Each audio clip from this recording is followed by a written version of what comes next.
흔히들 그리스도인들은 하나님의 언약 아래 있는 사람이다 라고 말합니다.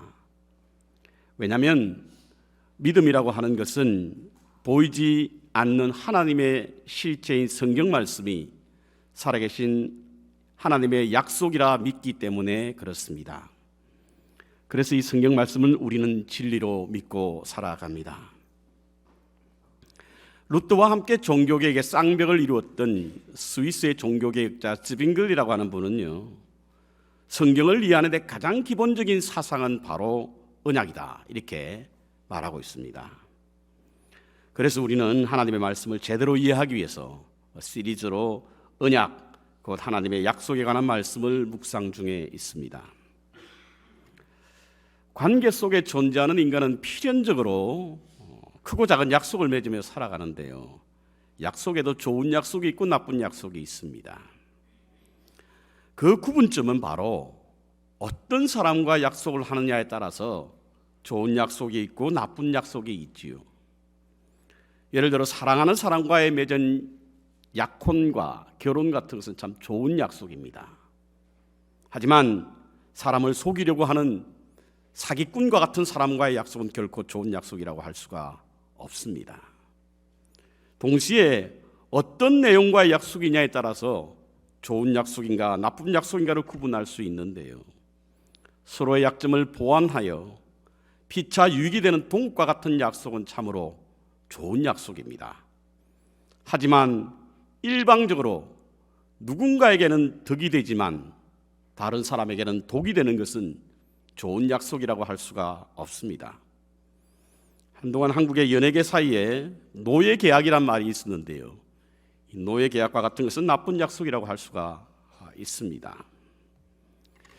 지금 우리가 언약에 관한 말씀을 시리즈로 묵상하면서 우리와 하나님과의 관계는 약속의 관계이다 라고 하는 말씀을 계속 이어가고 있습니다. 이 말씀은 좋은 약속이라고 하는 거죠. 왜냐하면 우리가 맺고 있는 하나님은 천지를 창조하신 분이시며 만물을 주관하실 뿐만 아니라 우리를 사랑하시는 분과의 약속이지 않습니까? 그래서 하나님과의 우리의 약속은 참으로 소중하고 좋은 약속입니다. 흔히들 하나님은 어떤 것에도 매이지 않는다라고 하는 말을 합니다. 이것은 솔로몬이 하나님의 성전을 건축하고 난 후에 봉헌할 때에 그는 하늘의 하늘이라도 하나님을 가둘 수 없다 이런 표현을 했는데요, 그건 맞는 말이지 않습니까? 하나님은 가둘 수 없습니다. 우리의 언어로도 가둘 수 없고요, 우리의 생각으로도 가둘 수 없습니다. 그런데 하나님이 꼭 한 가지에 매여 있는 분이세요. 그것이 뭐냐면 약속입니다. 약속. 우리와의 맺은 약속에 매여 있는 분이 하나님이십니다. 세상에 어떤 것으로도 묶을 수 없는, 가둘 수 없는 하나님께서 우리의 약속에게만 매여 있는 것이기에 우리는 그 약속을 믿고 믿음 생활하고 있는 것입니다. 지난 한 6주 동안 이 언약의 말씀을 계속 묵상해 오면서 한번 돌아보도록 하겠습니다. 과거의 시간으로 한번 돌아가 보시죠. 하나님과의 약속은 에덴에 인류의 조상인 아담으로부터 시작되었습니다. 그런데 그 약속을 아담은 지키지 않았고 그래서 곧 낙원, 에덴이라고 하는 곳에서 쫓겨나게 됩니다. 이재철 목사님이 쓴 인간의 일생이라고 하는 책에 보면요, 에덴과 아단에 관한 비교의 글이 나와 있습니다. 에덴이라고 하는 말은 우아한 기쁨을 가진 명사형입니다. 그리고 이 기쁨은 누군가를 바라고 갈망할 때 생기는 영적인 기쁨이요 내적인 즐거움이라고 말합니다.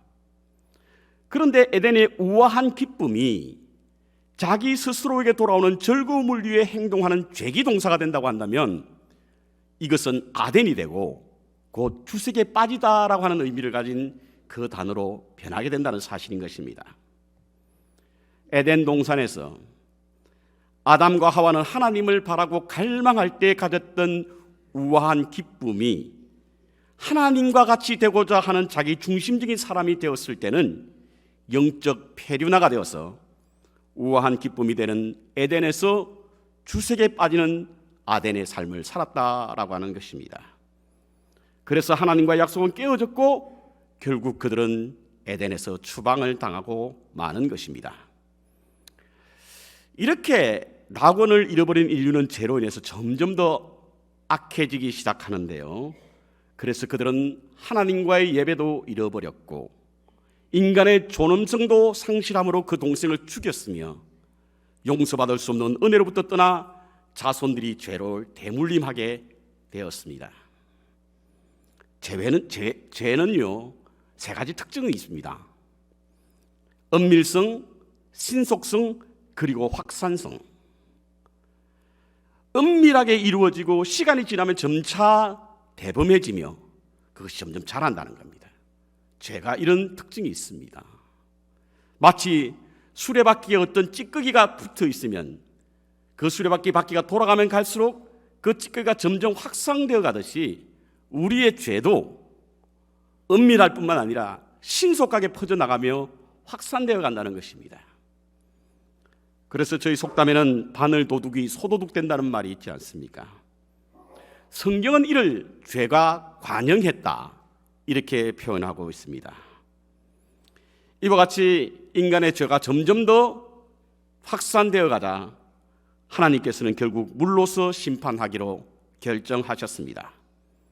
하지만 심판과 함께 구원의 길을 여시기 위해서 하나님의 말씀을 준행함으로 하나님과 동행했던 노아를 부르시고 그로 하여금 방주를 짓게 함으로 은혜를 베푸셨습니다.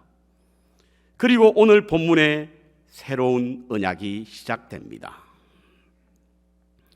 홍수에 관한 내용을 좀 더 짚고 넘어가면요, 먼저 물로 심판하시고 구원을 베푸시는 장면이 6장부터 8장까지 나옵니다. 오늘 저희들이 본문을 9장으로 읽었는데요, 6장부터 8장에 있는 말씀을 잠깐 짚어 넘어가면요, 6장에는 노아가 방주를 시작한 지 120년이 지난 후에 비가 내렸다 이렇게 말하고 있습니다. 그것은 우리가 6장 3절에 하나님의 아들과 사람의 딸을 아내로 삼음으로 육체가 되었는데 그 날이 120년이었다. 그러니까 육체가 된 인간이 살았던 기간이 바로 120년이에요. 그렇다고 한다면 하나님께서 방주를 짓기 시작한 날이 바로 120년이 되었다는 의미인 것입니다.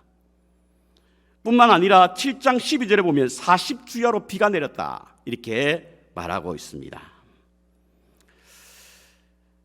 우리가 일반적으로 홍수는 하늘에서 비가 내렸기 때문에 홍수가 났다라고 생각하지만 7장 2절에 보니까 그렇지 않는 것 같아요.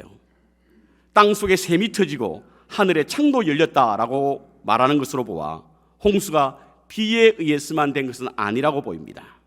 땅에서도 물이 솟아났다는 거예요. 땅에서. 그렇습니다, 여러분. 아무리 비가 많이 오고 40일 온다고 하더라도 지구를 덮을 수는 없습니다, 여러분. 땅에서 물이 솟아났기 때문이라는 이야기인 것이죠. 저도 가끔은 한국에서 홍수가 날 때, 혹은 미국에서 홍수가 날 때 이렇게 보면요, 비만 가지고 되는 것이 아니더라고요. 바다에서 범람하고 하수구가 막혀서 땅에서 물이 솟아나게 되니까 그것이 우리 가정으로 침수되는 것을 보면서 물의 심판도 이와 같을 것이다 라는 생각을 해보았습니다. 창조과학계는 물이 땅에서 솟아났다는 근거를 창세기 1장 7절에 두고 있는데요, 하나님이 천지를 창조하실 때에 궁창의 아래의 물과 궁창의 위의 물을 나눴다고 하지 않습니까? 우리 사진 한번 보여주시겠어요? 저게 지구입니다. 지구고 그 지구를 중심으로 해서 둘러싸여 있는 것이 있죠. 이것이 궁창이라고 하는 이야기인 것입니다. 홍수가 날 때 이 궁창이 터졌다는 이야기인 것이지. 그러니까 지구를 감싸고 있는 궁창이 터짐으로 땅에서도 물이 솟아나고 이로 인해서 홍수가 난 것입니다. 홍수 이후에 인간의 수명이 급격히 줄어들었던 것은 바로 지구를 둘러싸고 있는 이 궁창이 터진 것과 무관치 않다라고 보는데요. 그러니까 지구를 감싸고 있는 궁창이 인간의 생명이 오랫동안 지속될 수 있도록 만들었는데 홍수로 말미암아 이것이 터졌다는 것입니다. 그래서 지구는 물로 덮였던 것입니다. 그 다음 사진 한번 보여주세요. 물로 덮인 지구의 모습입니다. 7장 23절에는 이로 인해 지면에 있는 모든 생물이 죽었다 이렇게 말씀하고 있습니다. 그리고는 이제 8장으로 넘어가지 않습니까? 8장에는 하늘의 창도 그리고 땅의 샘도 막혔고 비가 그쳤다고 말하고 있고요. 매우 상세하게 노아가 방주에서 나온 시간과 방법을 비교적 우리에게 이해할 수 있도록 설명해 주고 있습니다. 오늘 창세기 9장 본문은 이와 같은 물의 심판이 있고 난 이후에 우리가 어떻게 되었는가 라고 하는 말씀을 기록하고 있는데요. 먼저 9장 1절 2절을 한번 여러분과 함께 성경을 같이 읽어보도록 하겠습니다. 9장 1절 2절을 성경을 가지신 분들은 함께 읽도록 해주시기 바랍니다. 같이 읽겠습니다. 하나님이 노아와 그 아들들에게 복을 주시며 그들에게 이르시되 생육하고 땅에 번성하여 땅에 충만하라. 땅의 모든 짐승과 공중의 모든 새와 땅에 기는 모든 것과 바다의 모든 고기가 너희를 두려워하며 너희를 무서워하리니 이들은 너희 손에 붙였음이라. 어디서 많이 본 말씀 아니겠습니까? 어디서 보았는데 어디서 보았지? 창세기 1장에 나와 있습니다. 하나님께서 태초에 천지를 창조하실 때에 인간을 만드시고 난 이후에 이와 같은 말씀을 하신 것입니다. 그렇다고 한다면 오늘 9장에 나와 있는 이 말씀은 다시금 인류를 재창조하신 것이라 볼 수가 있습니다. 하나님께서 새롭게 창조하신 것입니다. 그리고 새롭게 창조하셨을 뿐만 아니라 새로운 언약을 세우신 것입니다. 아담과 세웠던 언약이 첫 번째 언약이라고 한다면 오늘 노아가 세웠던 언약은 두 번째 새로운 언약이라고 하는 것입니다. 그런데 오늘 본문 말씀을 좀 꼼꼼히 들여다보면요, 두 번째 언약을 세우시면서 특별히 강조한 부분이 계세요. 어떻게 알 수 있느냐? 단어의 반복을 통해서 알 수 있습니다. 히브리 문학은요, 비교급이 없습니다. 그래서 좀 더 강조하고 싶은 것, 좀 더 주장하고 싶은 것, 중요한 것은 어떻게 표현하냐면 바로 반복을 통해서 하는 겁니다. 예수님께서도 내가 진실로 진실로 너희에게 이르노니, 중요하다는 뜻이에요. 오늘 본문을 읽어보니까 특별히 하나님께서 강조하신 부분이 계세요. 그것은 그 단어의 반복을 통해서 우리가 알 수가 있습니다. 그럼 하나님께서 새로운 언약을 세우시면서 어떤 것을 강조하셨는가? 첫 번째로는 바로 하나님께서 직접 세우시고 정하신다는 것입니다. 곧 하나님이 주체가 되신다, 이것을 강조하고 있습니다. 그것은 바로 내가라고 하는 주어가 오늘 본문 9장 8절부터 17절까지 모두 8번 나오고요, 내 무지개라고 하는 소유격인 표현만 해도 3번이나 나옵니다. 모두 11번이 내가, 나를, 이 무엇을 의미합니까? 이 언약의 주체가 내가 된다는 거예요. 내가 세우고 내가 결론 짓겠다, 이겁니다. 인류의 번영과 평안을 위한 하나님의 선한 약속을 당신께서 먼저 마련하셨고 당신께서 수행 완성하실 것임을 말씀하고 있는 것이 바로 이 새로운 새 언약에 관한 첫 번째 강조점입니다. 이는 바로 언약의 성취가 조건적인 것이 아니라 일방적이라는 것이에요. 우리에게는 좀 기분 나쁠 수 있지만 일방적인 것입니다. 두 번째 강조점은 인간은 모든 생물과 함께하는 그런 약속이라는 거예요. 여러분, 창세기의 첫 번째 약속은 하나님이 아담과에만 세운 약속이에요. 그래서 선악과를 만들어 놓고 먹지 말라, 먹는 날에 정령 죽을 것이다, 이것이 첫 번째 약속이었잖아요. 그런데 오늘 본문에는 모든 생물들과 함께하는 약속인데 모든이라는 수식어가 본문에 10번이나 나옵니다. 그리고 사절에만 보면 4번이나 반복돼서 나오고 있습니다. 이는 당신의 약속이 적용되지 않는 피조물은 단 하나도 없다는 뜻이에요. 하나님만이 친히 만물의 유일한 통치자시며 구원과 심판의 절대적인 주권자이심이 모든 만물에게 적용된다는 이야기예요. 그래서 로마서 8장에 보면요, 모든 피조물들도 구원을 얻기를 원한대요. 인간뿐만 아니라 모든 피조물들도 구원을 고대한답니다. 이것은 하나님께서 새로운 언약을 세우실 때 모든 피조물과 함께 세웠던 언약 때문에 그렇습니다. 세 번째로 강조하시는 것은 깨어지지 않는 영원한 언약이다, 이렇게 말씀하고 있어요. 12절에 보니까 영원한 언약, 16절에 보니까 영세까지, 이 언약이 영세까지. 이와 같은 영원이라는 것을 직접적으로 표현했지만 간접적으로 같은 맥락으로 그 증거를 보이신 무지개를 통해서 하나님께서 영원히 이 약속이 이어질 것을 강조하고 있습니다. 그렇습니다, 여러분. 하나님은요, 당신의 이익이나 필요에 따라 생각이 여러 번 바뀌고 마음이 변하는 그런 분이 아니십니다. 당신의 약속을 취소하거나 포기하지 않으시고 시건은 물론 경계하지도 않으시는 분이 바로 우리와 언약을 맺고 계신 하나님이시라는 겁니다. 영원하신 하나님이 영원한 약속을 보장하신다는 말씀이 바로 오늘 이 본문에 강조되고 있는 부분이에요.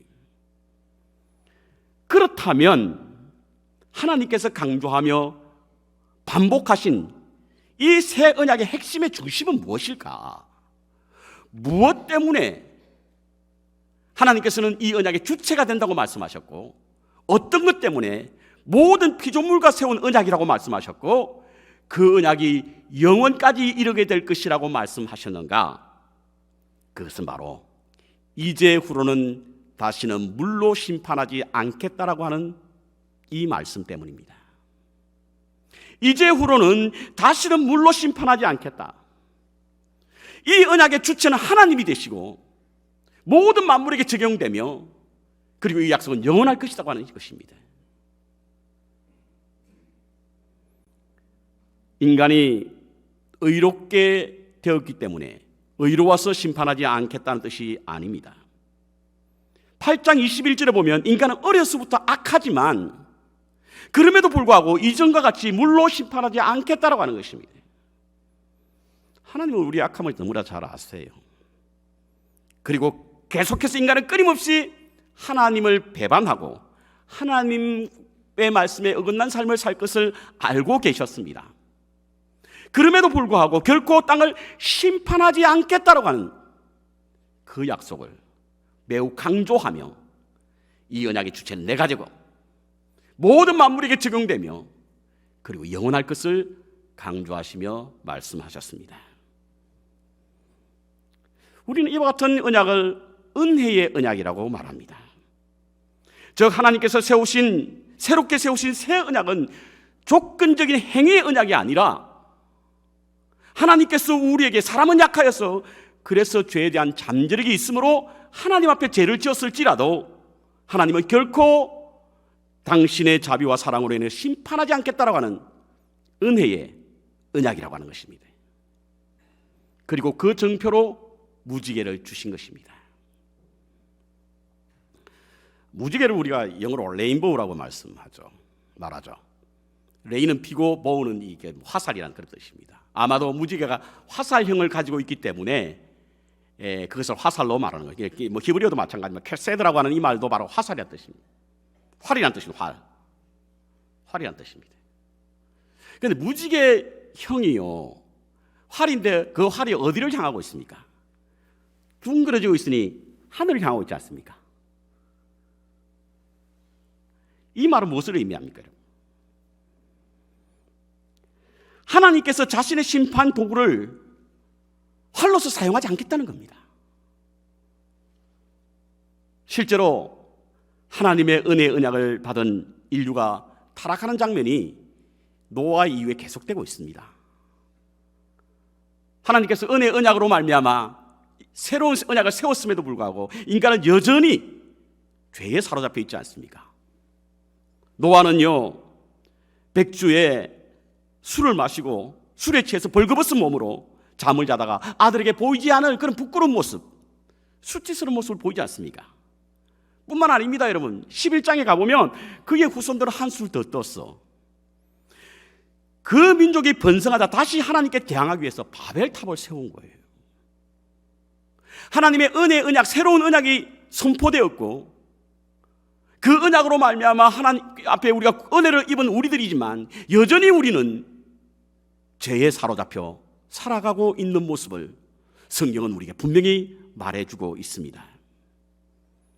이처럼 인간은 한없이 어리석고 미련하며 나약한 존재입니다. 그럼에도 하나님은 인류와 맺은 언약, 은혜의 언약, 그것 때문에 심판하지 않으시는 거예요. 비를 내리게 하시다가도 멈추시고 무지개를 보여주시는 것은 다시금 심판하지 않으시겠다고 하는 하나님의 은혜의 언약을 보여주시는 것입니다. 그리고는 새로운 대안을 내놓으셨죠. 그것이 바로 아브라함입니다. 심판을 하지 않는 대신 새로운 공동체를 만드시기 위해서 아담을 부르시고요, 새로운 공동체를 위해서 예수님을 이 땅에 보내신 줄로 믿습니다. 흔히들 우리 이 무지개 언약은 후에 예수님을 통해서 이루어질 십자가의 예포가 된다라고 하는 말을 합니다. 하나님은 우리가 범한 죄에 대하여 그 진노를 우리에게 쏟아붓지 않으셨습니다. 죄 없는 하나님의 아들 예수께 죄로 인하여 생긴 모든 분노를 다 쏟으셨습니다.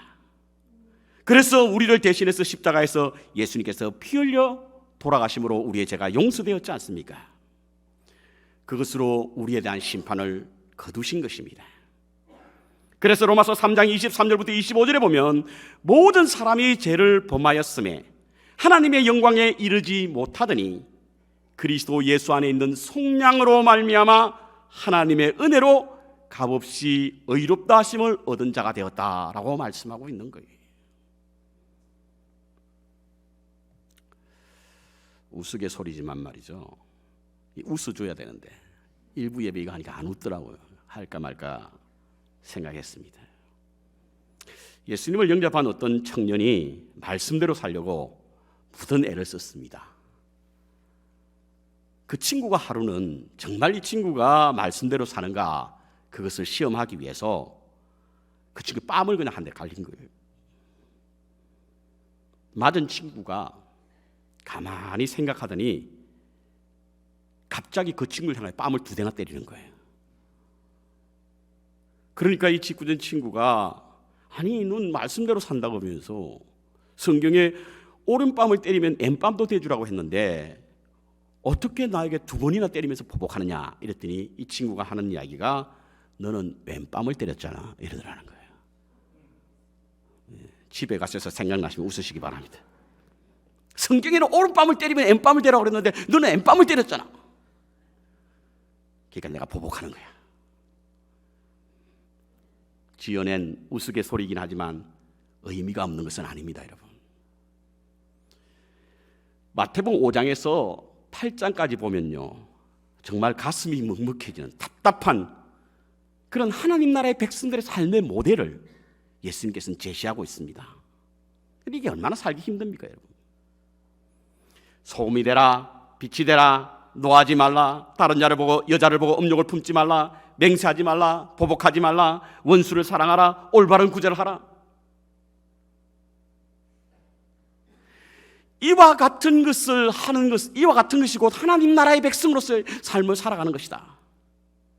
그렇게 말씀하시고 난 후에 그 마지막에는 이렇게 말씀하고 있습니다. 열매를 보고 그 나무를 안다. 너의 삶을 보고 너의 믿음을 알 수 있다. 이런 말씀을 들으면 정말 우리 가슴마저도 서늘해지지 않습니까? 왜냐하면 이것은 우리의 본성, 우리라고 하는 이 본성과 너무 거리가 있는 것이기 때문에 그렇습니다. 어쩌면 이렇게 지키기 힘든 것만 예수님께서 말씀하셨는지 모르겠어요. 그래서 우리는 이 말씀을 들을 때 마음이 편치 않죠. 뭐 좀 지나치고 싶습니다. 목사님도 설교에서 그런 설교 안 했으면 좋겠습니다. 목사님도 못 지키면서 이러면서 피해가려고 합니다. 하지만 그렇게 피해가려고 하지만 마음 한구석에서는 이렇게 살아서는 안 되지. 말씀대로 살지 못하면서 오는 죄책감과 의심이 이러다가 정말 천국에 못 가는 것 아닌가 이런 생각을 하게 됩니다. 그래서 가끔 어떤 성도들에게 만나서 지금 우리가 세상을 떠나서 하나님 부르시면 우리가 천국 갈 수 있겠죠? 지금 부르시면 얼마나 좋겠습니까? 라고 이러면 한결같이 하시는 말씀이 아니요, 좀 더 있다가요, 아직 준비가 안 됐어요. 그러면 시간이 지나면 준비가 될 것 같습니까? 제가 알기로는요, 시간이 흐르면 흐를수록 인간은요, 자기의 주장만 강해집니다. 하나님의 말씀도 나를 내려놓고 하나님의 말씀대로 살려고 하는 것이 아니라 나는 그대로 있고 말씀이 바뀌길 원하는 거예요. 이게 인간의 본성입니다, 여러분. 그래서 시간이 흐르면 흐를수록 고집이 세어가지 않습니까? 절대로 우리가 이 말씀대로 지킬 수 없는 겁니다. 그러면 하나님 나라에 가지 못하는 것인가? 그렇지 않습니다, 여러분. 무엇 때문이죠? 은혜의 언약 때문에 그렇습니다. 은혜의 언약 때문에 그래요. 우리가 비록 죄인이지만, 우리가 비록 하나님 앞에 범죄하였지만, 하나님의 말씀대로 살지 못했지만, 그러나 하나님께서는 심판하지 않으시겠다는 거예요. 그것이 은혜의 언약입니다. 만약에 우리가 행위의 언약을 가지고 있다고 한다면, 어쩌면 마태복음 5장부터 8장까지 나와 있는 말씀대로 살지 못하면 우리는 하나님 나라의 백성이 될 수 없는 줄도 모릅니다. 그러나 하나님께서는 행위의 언약을 거두시고 은혜의 언약을 선포하시며 다시금 심판하지 않으시겠다고 하는 말씀을 하신 것입니다. 그래서 히브리서 8장 12절에 보면 주님께서 내가 저희의 불의를 긍휼히 여기시고 저희 죄를 다시 기억하지 아니하시리라 하니라. 근데 우리가 여기서 간과하고 넘어갈 수 없는 하나가 있습니다. 그것이 뭐냐면 이 은혜의 언약을, 은혜의 약속을 하시게 된 이유가 과연 무엇일까? 무엇 때문에 하나님께서는 이와 같은 은혜의 언약, 은혜의 약속을 하셨을까? 우리 8장 21절을 우리 한번 다 같이 보겠습니다. 8장 21절.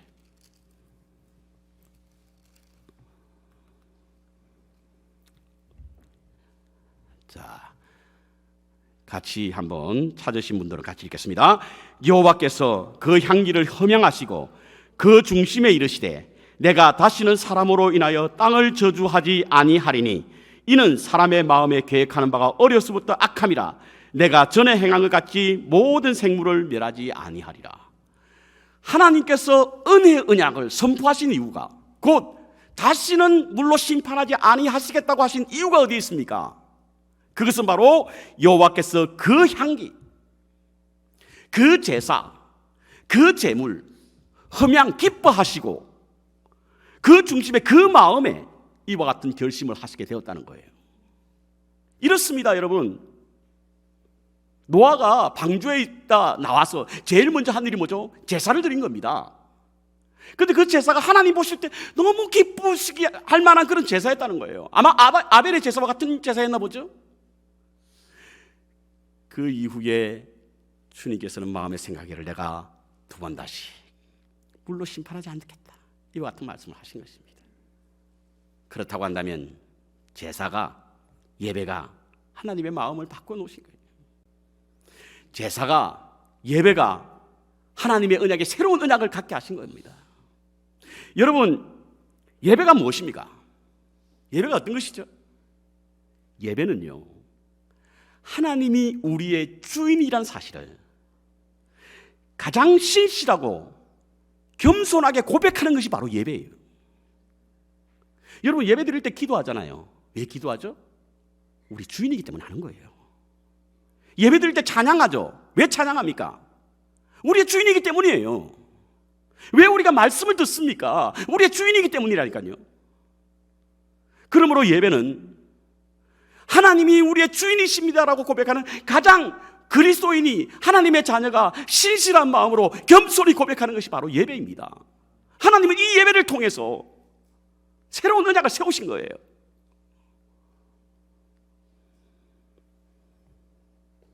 노아가 하나님을 주인으로 여기는 제사를 드리니 하나님은 심판하지 않겠다는 마음을 먹은 것입니다. 자신이 하나님과 같이 데리고 선악과를 먹었던 아담을 심판하셨던 하나님께서 하나님을 주인으로 모시고 사려는 노아를 통해서 다시금 심판하지 않겠다고 하신 말씀, 새로운 언약을 세우게 된 것입니다. 그렇습니다. 은혜의 언약은 하나님을 주인으로 섬길 때에 세워지는 겁니다. 여러분, 무지개를 본 적이 있죠? 최근에는 잘 보이지 않습니다. 왜 안 보이는지 잘 모르겠어요. 공해 때문입니까? 그런데 무지개를 보시면 어떤 생각을 하게 됩니까? 비가 오고 난 후에 대기 속에 남아있는 미세한 물방울이 태양의 반대편에서 아름다운 7가지 행성 색깔을 나타낸다는 이 무지개는 우리가 이 무지개를 볼 때마다 하나님의 은혜의 언약이 담겨 있음을 알아야 될 줄로 믿습니다. 이 무지개는 하늘 높이 떠올라서 누구나 볼 수 있습니다. 약속의 증거는 어느 특정한 민족, 어느 특정한 사람에게 매 있지 않습니다. 모든 사람들이 다 볼 수 있는 은혜의 언약입니다. 뿐만 아니라 영원토록 있어 세대를 초월해서 볼 수 있는 겁니다.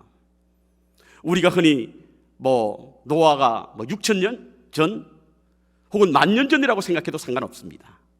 그 전에 보았던 무지개가 오늘 우리도 볼 수 있지 않습니까? 뿐만 아니라 구름 속에 있어 하나님이 하신 일임을 알 수 있는 것이 바로 무지개입니다. 무지개는 구름이 없이 생기지 않았습니다. 구름은 무엇을 의미합니까? 구약 성경의 구름은 하나님의 임재를 말하는 겁니다. 하나님의 영광을 말하는 겁니다. 하나님은 이와 같이 무지개를 주시며 모든 인류에게 세대를 초월하여 하나님의 영광을 드러내는 은혜의 언약을 세우셨습니다. 이 정표는 지금 우리에게도 예수 그리스도를 통해서 계속해서 그 언약이 세워져 있습니다. 그리고 언약 속에서 하나님의 영광, 하나님의 임재를 알 수 있는 것입니다.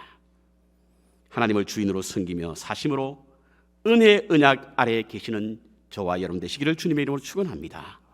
은혜의 언약의 주인공이 되심으로 하나님의 거룩한 임재를 경험하며 우리의 삶 속에 하나님의 영광을 선포하시는 하나님의 새로운 은혜의 산증이 되시는 저와 여러분 되시기를 주님의 이름으로 축원합니다.